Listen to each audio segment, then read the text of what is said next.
Why did Allah choose to create us within a family unit?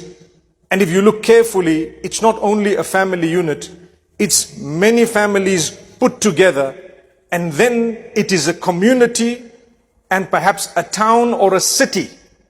Why? If Allah wanted, He could have made us all separate. We could have grown like plants. If Allah wanted, it could have been.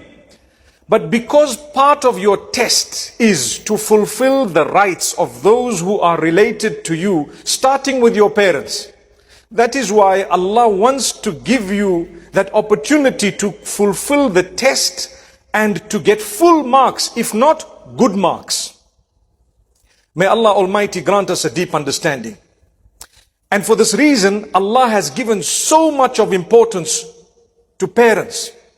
And at the same time, He has given so much of importance to relatives. وَآتِ ذَا الْقُرْبَى حَقَّهُ وَالْمِسْكِينَ وَابْنَ السَّبِيلِ. Give the rights and the dues to your relatives, and then to the poor and the needy. Subhanallah. Allah starts off with relatives. If you are a wealthy person and you want to give charity, charity begins at home. What that means is, look in your relatives, in your families. If there are poor people amongst them, that's where you start. Subhanallah.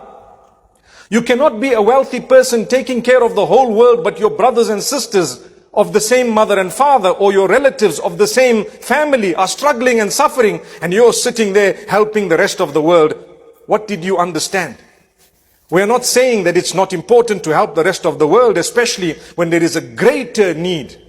Say, for example, two people are struggling. One is your family, but they're not struggling so bad. The other one is distant, but they are dying. In that case, you start with the distant one. Common logic.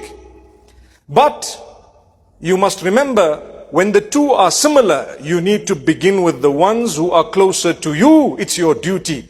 Allah Almighty made it your responsibility. وَالَّذِينَ يَصِلُونَ مَا أَمَرَ اللَّهُ بِهِ أَن يُوصَلْ. Allah praises those who keep the ties with those whom they've been instructed to maintain ties with. Who are they? Your family, your broader family. Now, Allah mentions this many times in the Quran. Do you know why? For the same reason that He mentions Salah so many times and Zakah so many times. It's not easy. To get up and fulfill Fajr is not a joke. To do 5 Salah a day is not a joke. It's a tough job. It's very difficult. You might be working, traveling, doing whatever else. You are busy something. To be able to stop everything and say, Allahu Akbar. Very few can do that.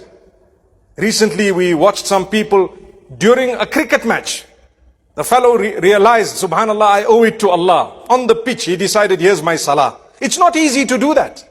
It requires a solid heart. It needs someone who's dedicated. So Allah repeats this so many times in the Quran. Fulfill your salah. Establish your salah. Then He says, give your zakah. Why? The more you get in life, the nature of man is the stingier he becomes. The poor people are quick to give. Trust me. The wealthy ones, they find it hard to give unless you believe in Allah. When your heart is attached to materialism, your belief in Allah becomes weak. That's a fact. When your heart is attached to money, you cannot be attached to Allah. The two don't go together.